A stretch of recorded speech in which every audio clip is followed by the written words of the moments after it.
right, welcome back, everybody, to MHVR Bytes. I am one of your co-hosts, Dr. Adam Baldowski.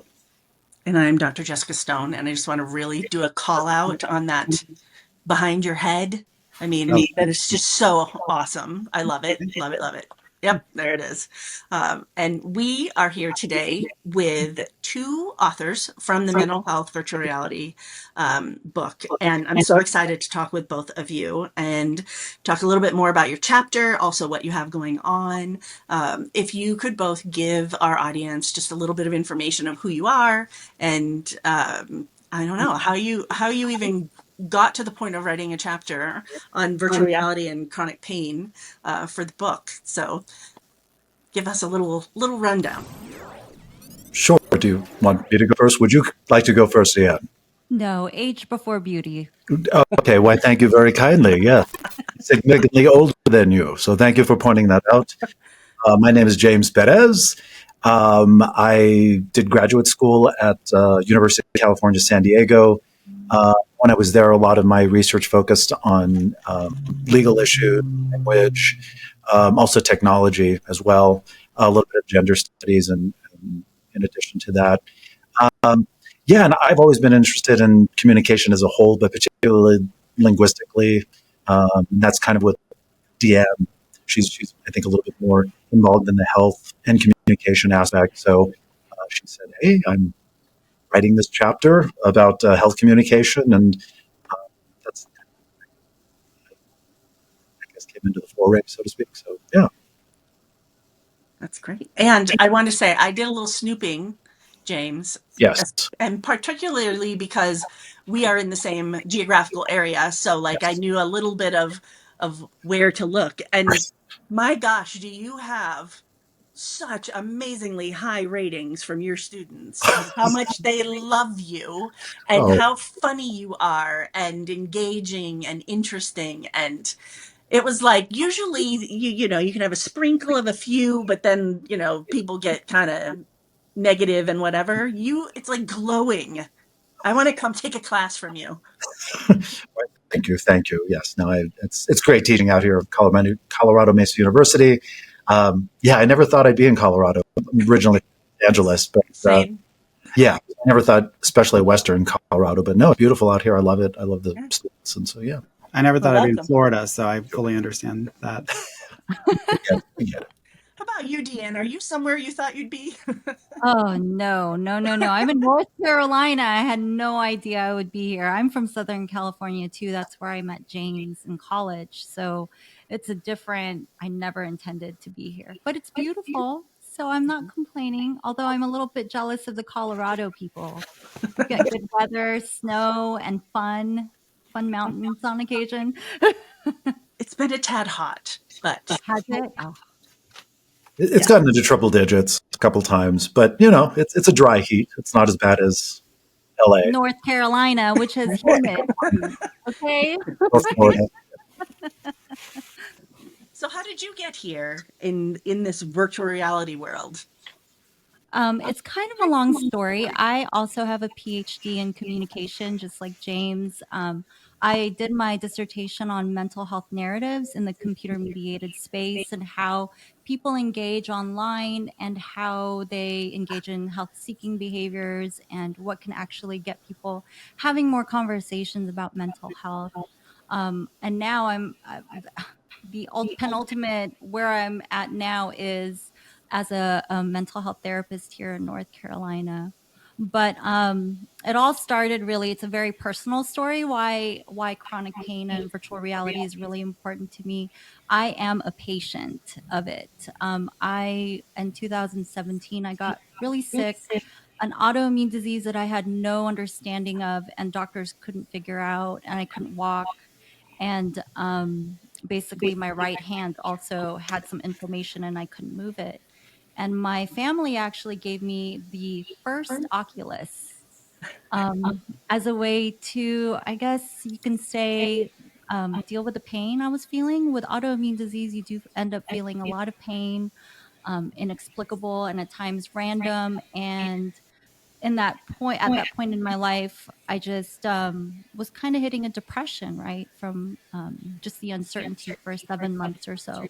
So my family gave me a headset, the first virtual reality headset, and interestingly enough, it was something that I really enjoyed. I played some games in there, some meditative experiences. The technology wasn't up to par yet, but it was just exciting not to look at my messy bedroom because I'm the cleaner in the house and my husband did not clean the house while I was as much. And it actually changed my life. And I was living in Germany at the time. And so I couldn't really move around through Europe, which was sad, but you know, it was one way for me to kind of enjoy my life in a time that was difficult to move. I had low mobility. Absolutely. So yeah, 4 years later, I came back to, the United States for I finished my PhD dissertation and all that, and, ended up working for a VR software company, actually a technology software company.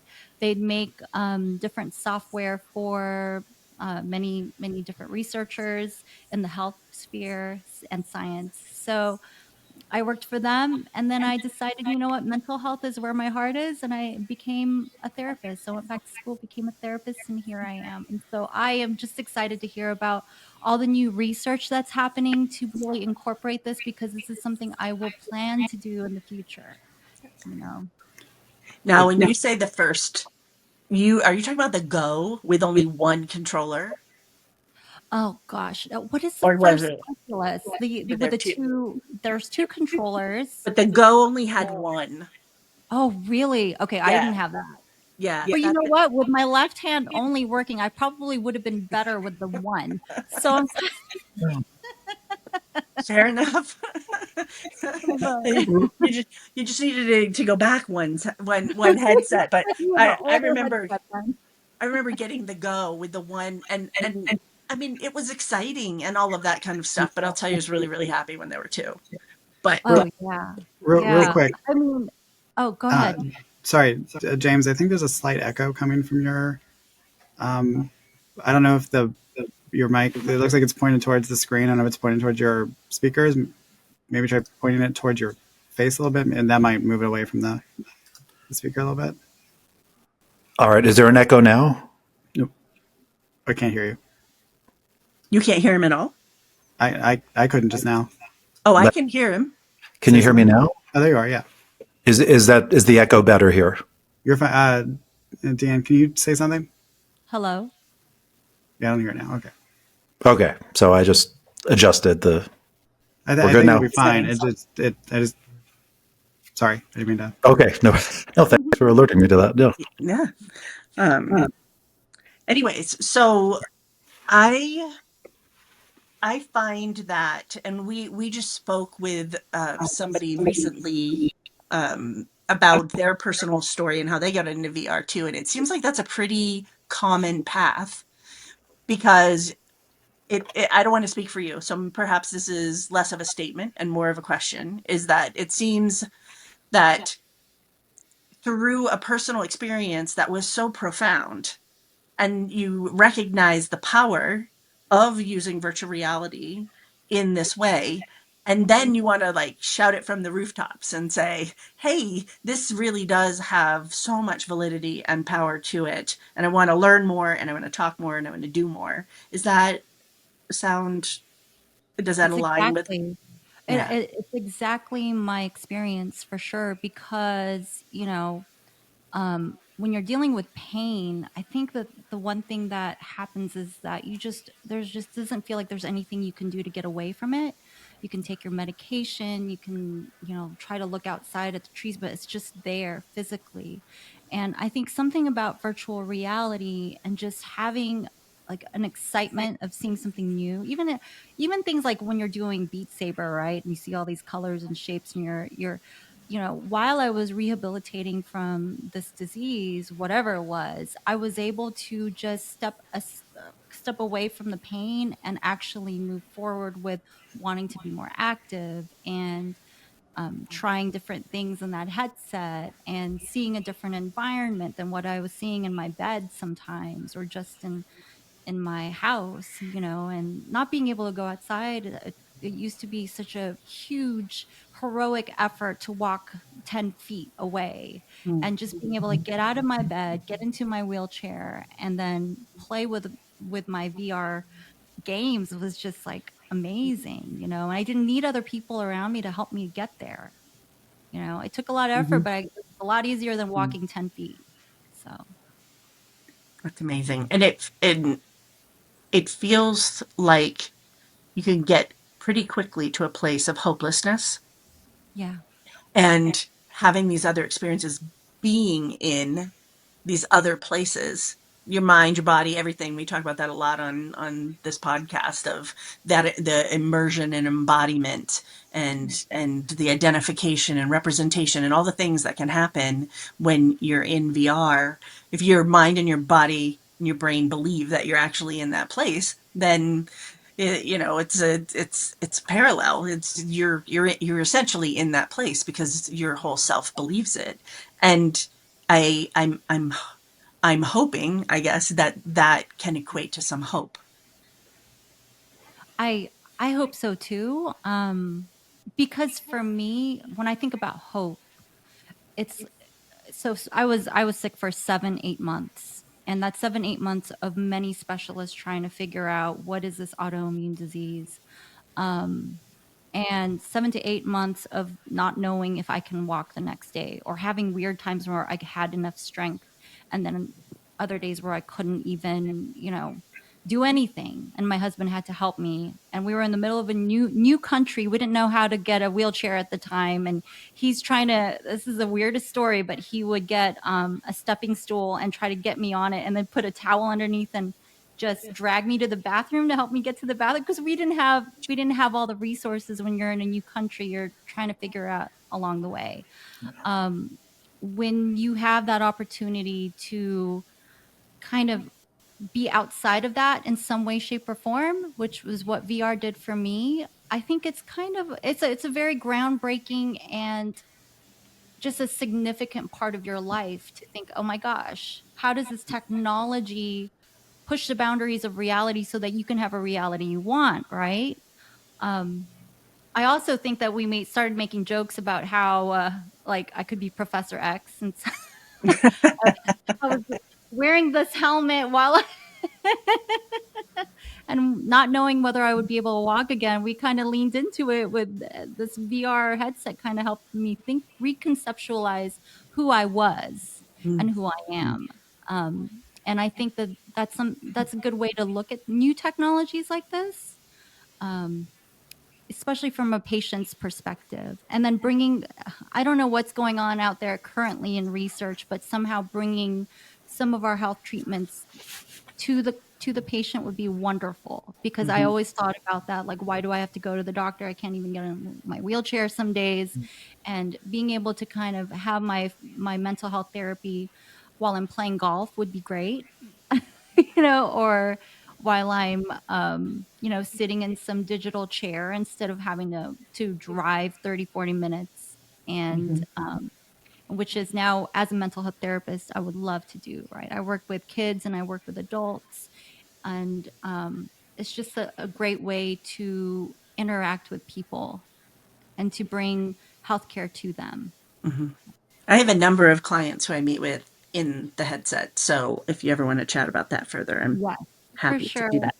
And so here is the moment that we chatted and giggled about ahead of time, which is, I need to stop talking because Adam hasn't even had a chance to say a word. So once again. Um, well, Deanne, I wanted to check in with you since you're talking about being a patient, and I love how you said it kind of helped you unlock opportunity. Sounds like opportunity when you are in that state. Do you remember, or can you talk a little bit about, if you're okay with it, what, if any, aha moment there was when you first put on the headset and like, oh, this is something that can really work for me and what I'm dealing with. Yeah, absolutely. I think one of the biggest moments, because I was immobile for a while, and while I was trying to take all these different kind of medications that they couldn't figure out, I had a lot of fear of movement because certain jolting movements would cause a greater degree of pain.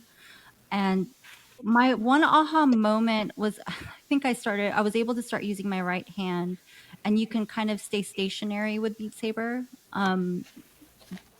to some degree, right? And I remember being able to reach a lot higher and feeling stronger. And Mm. I thought to myself, I didn't even realize, I mean, you know this by scores, like whether your scores improve or not. So as I was doing that, I thought, wow, I'm actually improving. And I think, and of course, while we're waving our hands around in the air, I kind of feel my triceps getting stronger instead of flapping around. So I felt really good about that as well.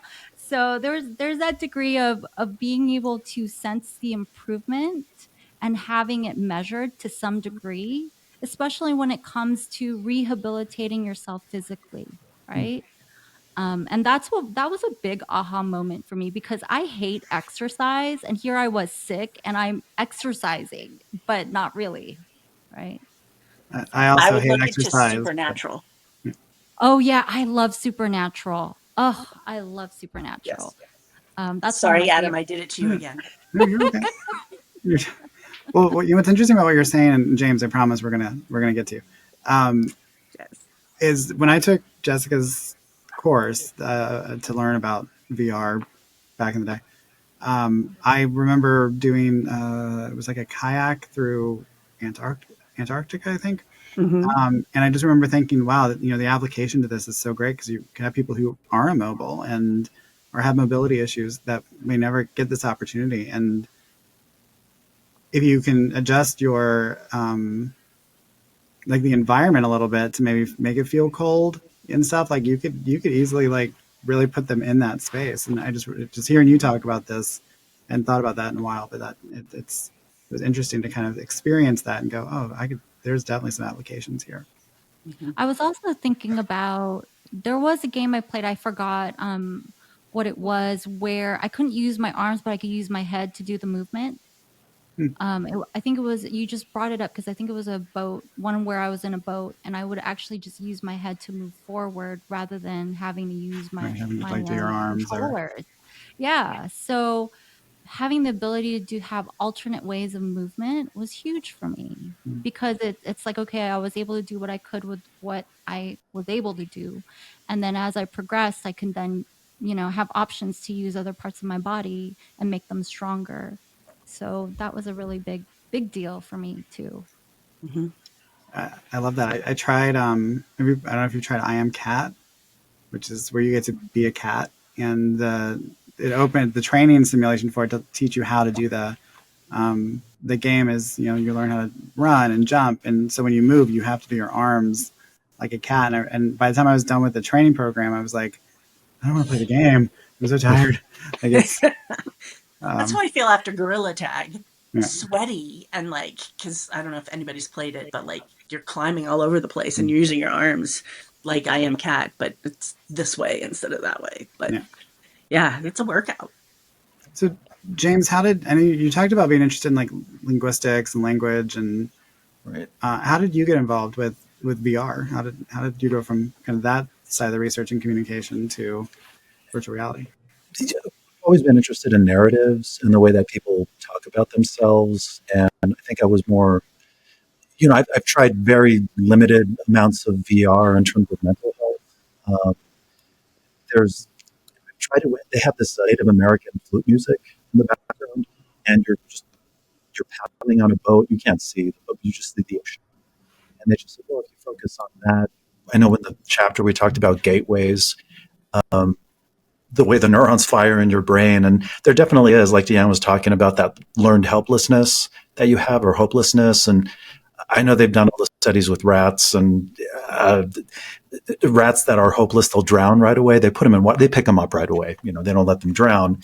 But, if they play music, or if even certain kind of medication can help these rats. And then eventually why do they always use rats I don't know. Deanne, do you know why?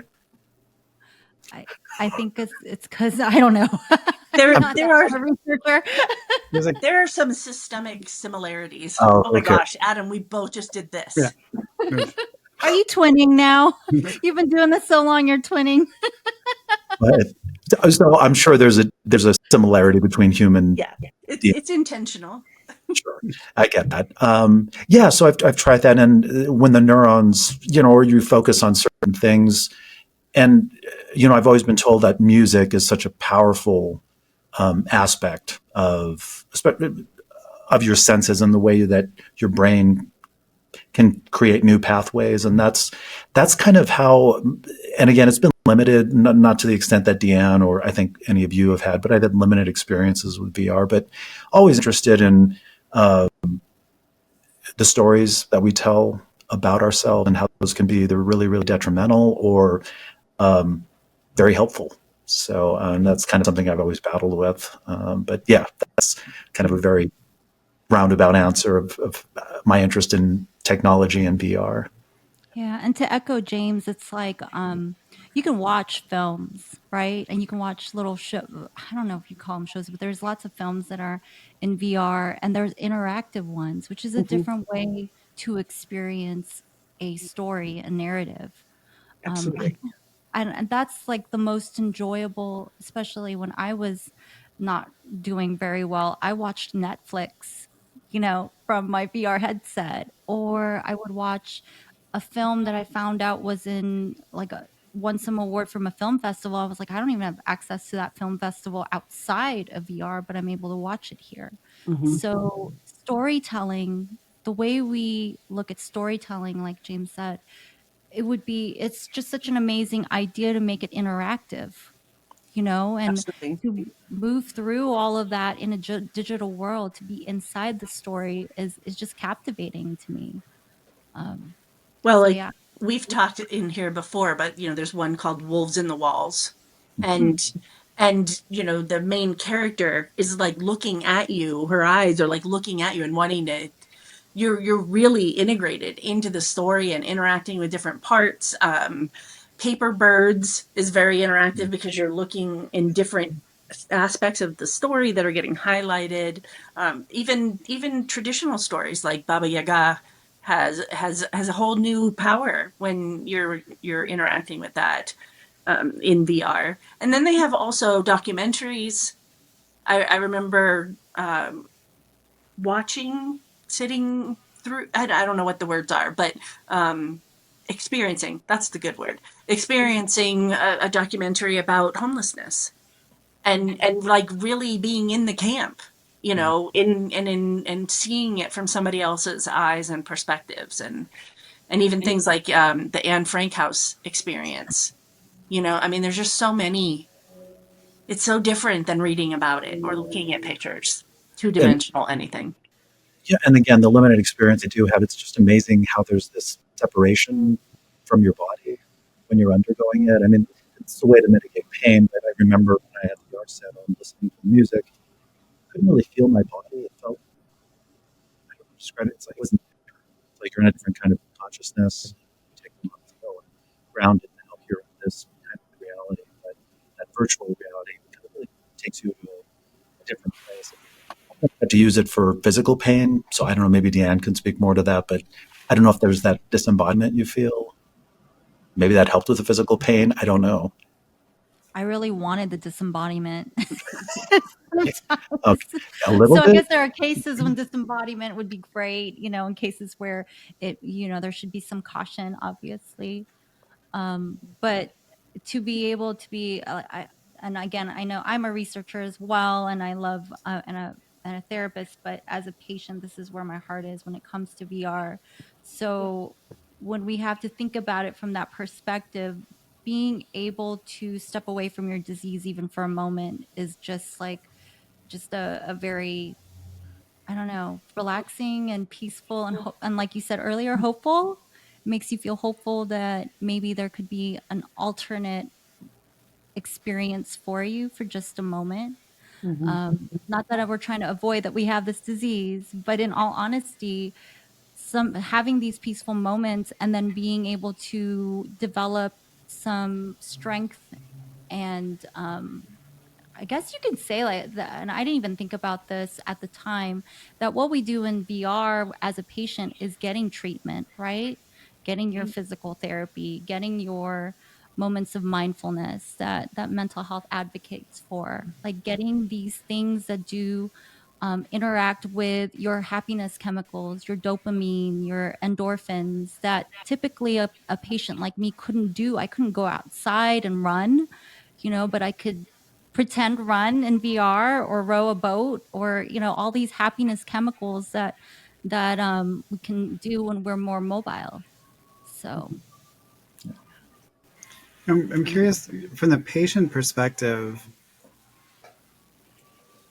what do you wish you knew going in, like the mental health person that the wow, my brain just turned off, mental health expert that you're working with on it? What do you wish? How do you wish you were prepared for the VR experience, or do you feel like you were prepared? Or I guess what was it like coming at it from a patient perspective versus a clinician? it's interesting because I like the element of surprise. I think that there's sometimes some anxiety when you over prepare a patient. I mean, obviously, you should prepare for things like cyber sickness, potential for nausea, dizziness, safety. Obviously, those are essential. But I don't think you can really explain the experience in advance, right? And I think that experience is really unique to the person. If the person is a very visual person, it might be a place of wonder, right? But then sometimes you have some applications that are fear inducing. So we have to worry about that. We have to really know what those fear inducing objects might be for a patient. So I think that those are the things that I would caution towards. But me as a patient, just being able to experience it in a way where I didn't have expectations was really important for me, because then I didn't see it as, oh, you're going to be doing exercise in the software. I didn't see it as, it was for me like a way to enjoy the world, right? In a different, with a different modality. So. I think it's one of these things, experiences that is really inexplicable. You can read as much as you want about the VR experience, but until you undergo it, there's really no words I think that can describe it. Like Deanne said, it's going to be different for each person. The first time I did it, I wanted to get out. I had a panic attack. This is horrible. Because Deanne was right. You were raised Catholic, so you suppress a lot. Down, and that all came out during the experience, and I'm like, I need to get out of here. And then afterwards, it gets a little better. You start facing some of those demons, but yeah. I think the programs can go in so many different directions. And that's one of the wonderful things about it, is that we have so many options of what we can do. And then even within the programs, you have a variety of settings that you can set to even you were talking about Beat Saber earlier. You can alter the settings, the speed of how fast the things are happening, the movements that need to happen or not, the colors that are involved, like lots of things that you can alter in that.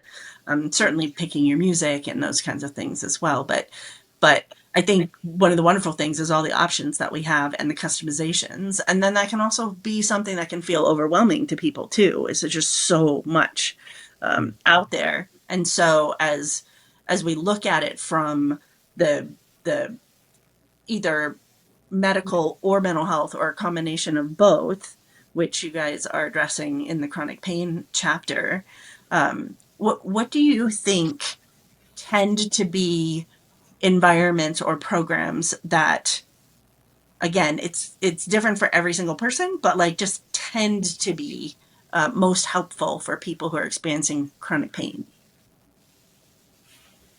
I think there's certain games where you're interacting, and especially with AI,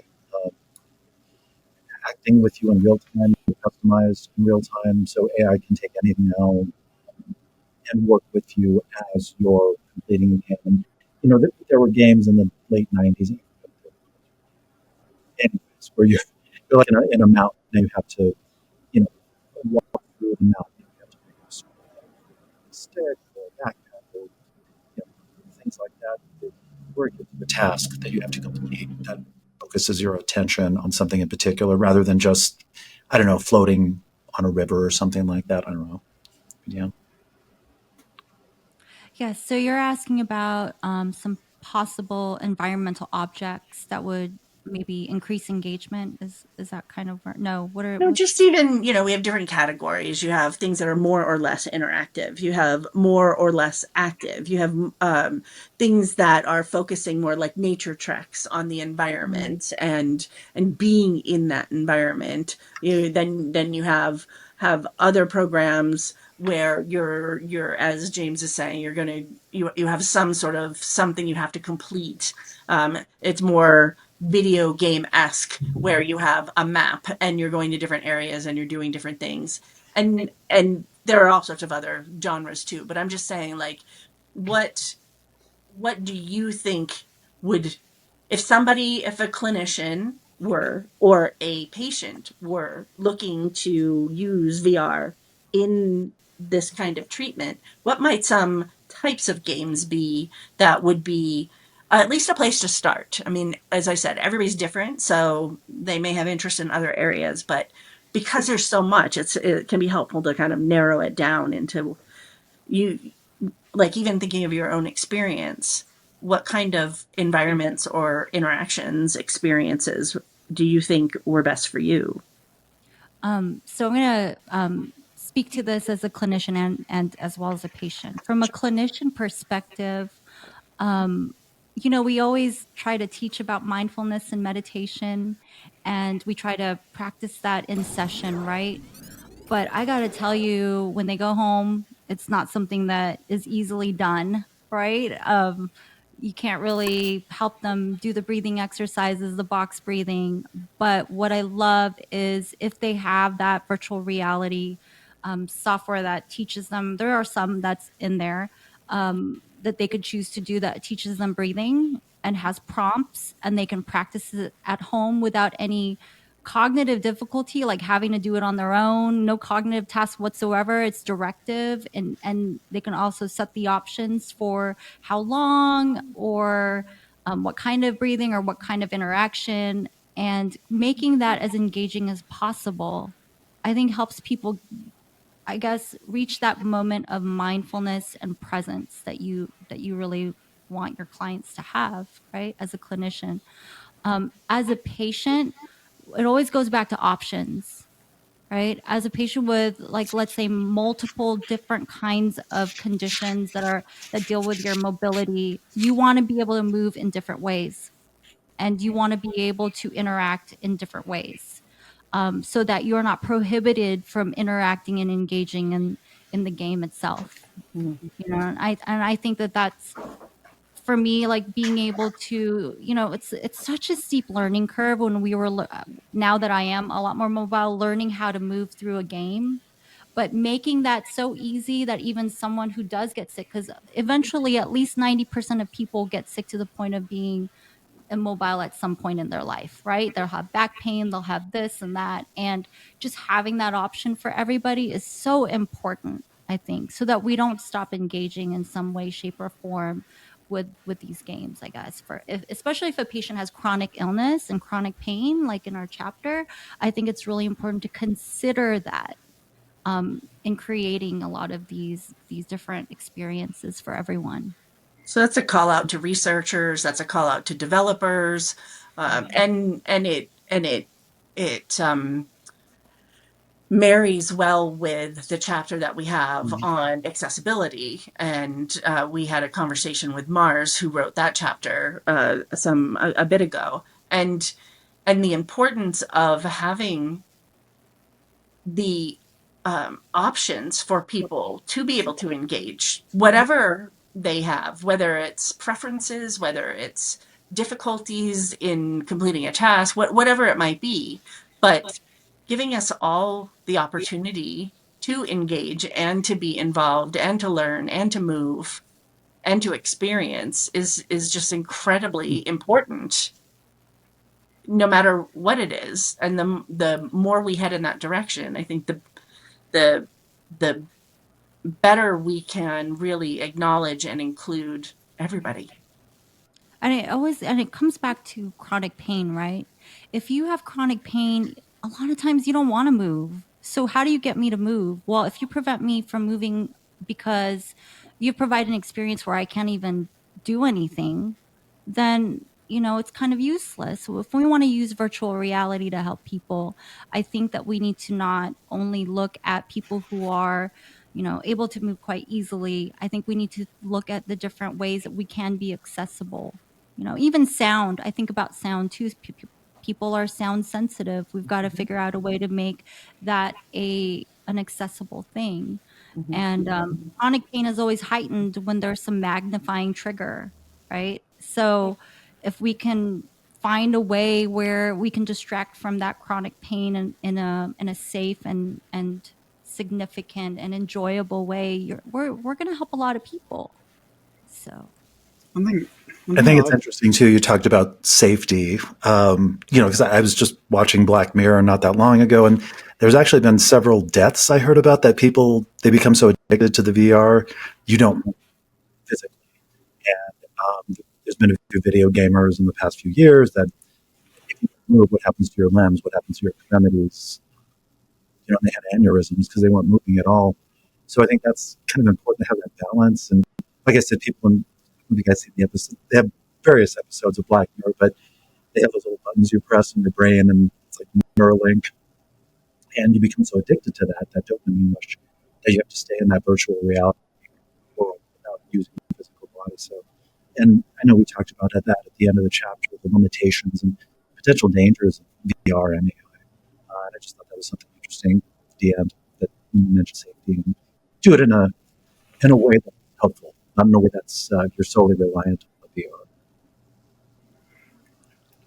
I would interject that if people are in, if we think of the normal bell curve and they are a few standard deviations out from that, there are probably a lot of things that are going on, and it may be culminating and manifesting in the use of the VR, but the VR in and of itself is not the etiology of why they are a few standard deviations outside of the average person's use and involvement in it. It doesn't mean it's not important, and it doesn't mean we don't have to attend to that.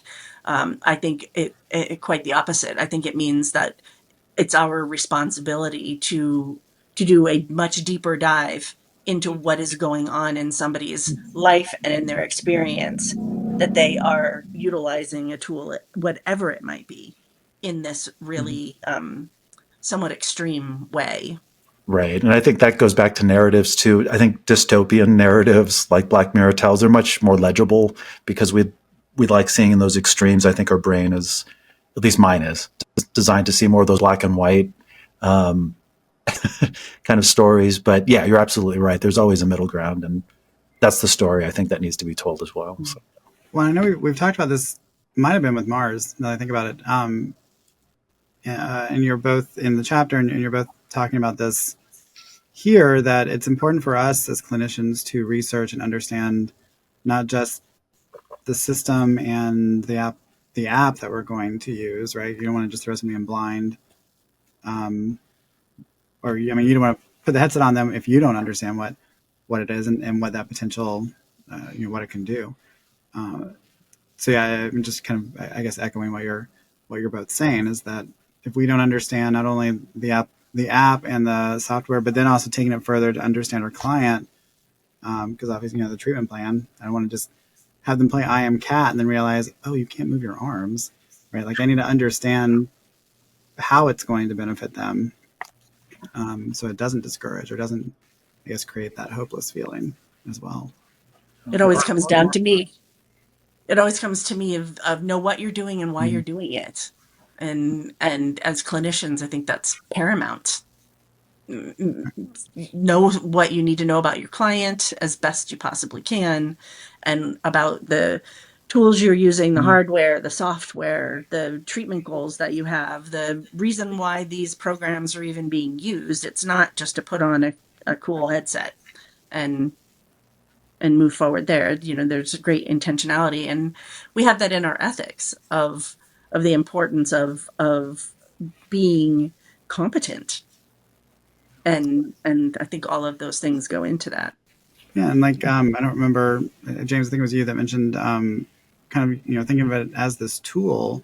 that we like. I wouldn't pull out a light bar and start doing EMDR on somebody or do hypnotherapy unless I'm trained and I know the purpose of that. And the same thing's true for a VR headset, right? Like, yeah, it's a device, it's cool, you can play games and have fun on it, but you wouldn't use that with a client if you didn't know how to use it any more than you would with any other counseling tool, unless you're trained. Absolutely. I think there has to be like a trust in us as a profession, clinicians as a profession, and understanding when this can be an adjunct, versus somebody that might use it, like in Black Mirror, as a replacement for, right?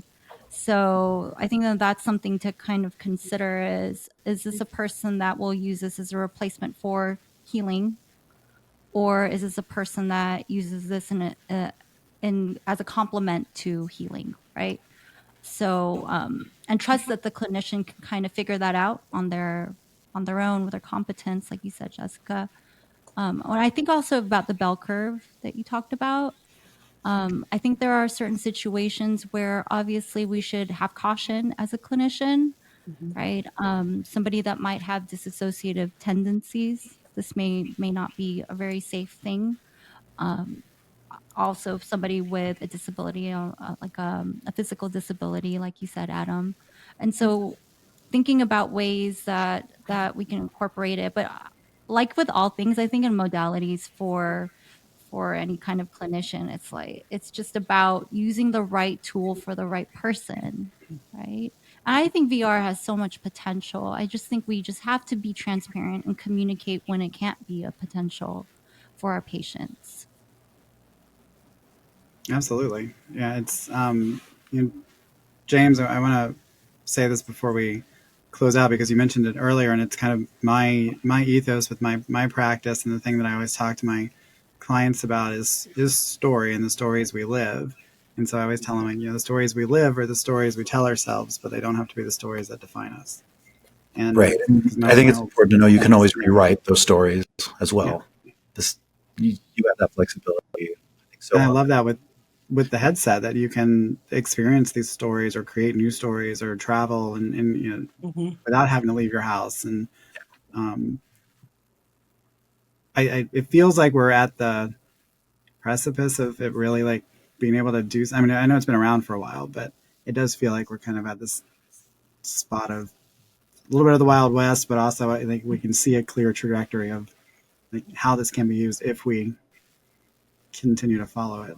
Right. Yeah. And I think it's interesting. You mentioned the Wild West. I mean, I teach a class on journalism and the First Amendment, and the laws have not caught up to AI yet. So there's so many things that AI and VR are doing right now that there's really no rulings. The courts haven't. So yeah, there's still so much out there that's legal, and it's going to be interesting to see if, I don't know who will step in, the government, or is it a First Amendment issue? Who regulates VR and who regulates AI? Yeah. Well, we still haven't caught up to the internet, right? Like a lot of our laws are still old school and exactly. Particularly here in the U.S., I would say there are quite a few other countries who are really much more advanced in these areas than we are. That doesn't mean that anybody has it all figured out, because we don't. But I mean, even Chile has a very extensive neuro rights work that they've been doing for years. So, I think also expanding it outside of the U.S. and seeing what the rest of the world is doing in grappling with the pros, the cons, the concerns, the benefits, all the different parts of it. But we're really happy. I know we're just about out of time, but we're really happy to have had you here and to contribute a really important topic to the book. And we would love to provide people ways to get a hold of you, a hold of your work. I know you guys have some things coming up in the future, some projects coming. So if anybody wants to get the book and read their chapter, there it is. But any parting words that you would like to make sure that you would like to make sure that leave. I am, you can always reach me. I'm old school. I guess this is called old school now. I'm on Instagram at DC_in practice. Also, James and I are planning to start our own podcast. By the time this one gets published, maybe we'll be out there. It's going to be called Speak Easy Doctors, where we talk about how we navigate communication and speak to each other a little easier, relationships, life, all of that. And It's fantastic. James, Yeah. James, do you have anything? No, contact is at JPEREZ at coloradomesa.edu. So, and I'm even more old school. I am on Facebook, James Perez, but I don't really do Instagram much. I know. And I'm if you're older ever than you. able, apparently he's an amazing teacher and you need to take a class from him. That's what the internet says. And The internet never doesn't lie, lies. right? It's true. It's true. It must be true. So thank you so much for being here. Thank you for having us. Appreciate it. I'll let you close out, Adam. Give you a chance to talk. Sure, no problem. Yes, thank you both for being here. I love this conversation. I mean, I would certainly love to talk more about this topic in the future, because it is something that I think a lot of people would be interested in, but also a lot of people experience that feel unseen and unheard as well. So thank you, Dan, for sharing your story, and thank you both for your chapter and research, and it's so well needed. So congratulations also on this. And we'll listen to your podcast. Absolutely. Yeah. Thank Thank you. you so much. All right. And to everybody at home, thank you for joining for another episode of MHVR Bytes. Join us next time. When that will be, we don't know yet. But join us when it airs, and we'll share more insight into mental health and virtual reality. Thank you. This episode was brought to you by MHVR in partnership with the American Medical Extended Reality Association.